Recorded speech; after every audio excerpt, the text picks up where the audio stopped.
tanda ciri ini melekat pada diri kita, segera tobat. Karena resikonya bahaya.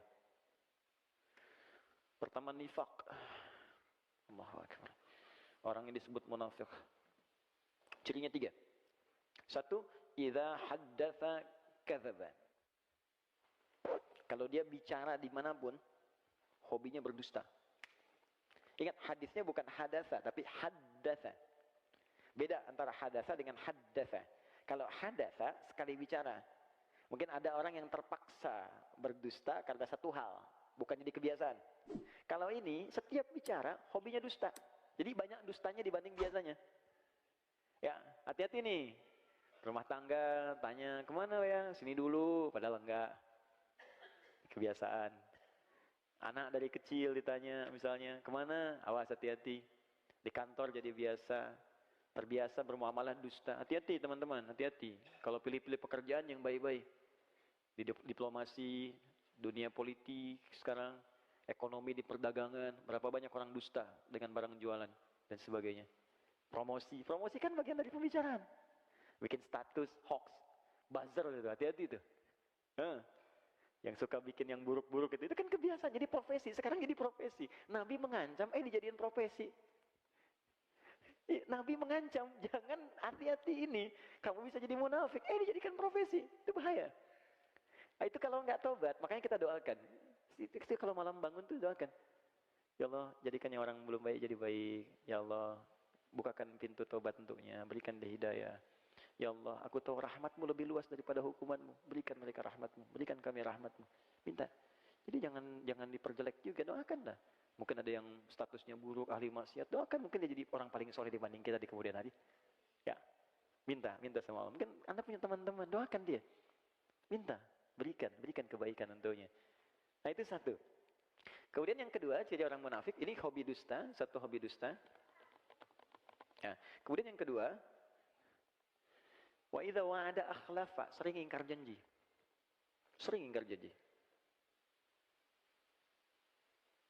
Ini luas sekali aspeknya. Ya, bisa di bab bisnis, bisa di bab apa saja, termasuk standar kehidupan. Jadi bukan sekali 2 kali, bukan karena kondisi terpaksa, tidak, tapi memang hobinya begitu. Jadi janji itu dianggap enteng untuk diingkari. Besok ketemu ya, terus gak datang dia.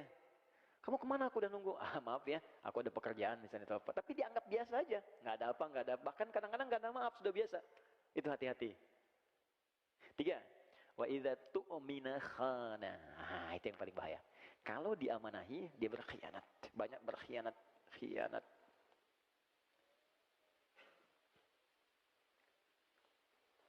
Istri amanah untuk para suami. Suami amanah untuk istri. Amanah dari siapa? Allah. Allah mudah memasangkan Anda dengan perempuan lain. Tapi kenapa istri Anda yang sekarang dipasangkan dengan Anda? Allah mudah memasangkan suami dengan yang lain. Tapi kenapa suami Anda dipasangkan dengan Anda sekarang? Karena Allah yang punya keyakinan dengan itu, Anda menjadi baik. Itu amanah Allah. Makanya kalau suami menginginkan istri salihah, suami support. Tahajud yuk. Sayang pakai kerudung yang baik ya. Sayang kita ngaji besok ya. Istri begitu. Sayang besok kita tahajud bareng ya. Kamu jadi imam, doa ya. Aku aminkan di belakang. Support. Itu amanah. Dan 1 kali akan ditanya oleh Allah. Akan ditanya. Anak-anak amanah. Sudah berapa banyak anak Allah amanahkan kepada Anda? Sudah sejauh apa Allah mendekatkan dia dengan Anda mendekatkan dia dengan Allah? Itu amanah. 1 kali akan ditanya. Dan nanti ada riwayat ketika anak akan ke neraka, orang tua ke surga, ada riwayat anaknya mengajukan protes kepada Allah. Perhatikan, dengar kalimatnya. Ya Allah, aku begini nih karena orang tuaku tak pernah peduli kepadaku. Mereka sholat sendiri saja, ya Allah, aku gak pernah dilihat. Mereka puasa sendiri, aku gak pernah diajak. Kalimat itu muncul.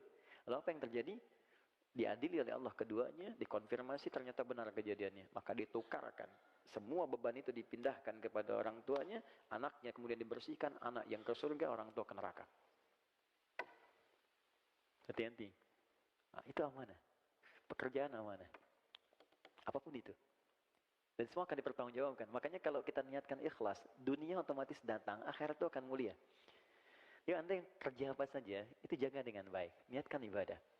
Nah ini ya, 3 ini. Maka nanti kalau kita sering berdoa begini, Allahumma inni a'udzubika min adzabi jahannam. Artinya, ya Allah lindungi aku dari sebab-sebab neraka jahannam. Maka Anda akan didorong oleh Allah untuk berbuat jujur.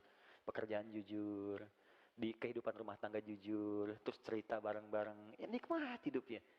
Ya, mengajar jujur. Saya juga sama Ustadz. Jangan karena saya senang satu amalan, saya sembunyikan yang lain, itu dosa besar. Anda tahu, orang yang masuk neraka duluan, itu 3 golongan. Salah satunya Ustadz, kiai, para pengajar. Makanya saya sering katakan tolong doakan itu.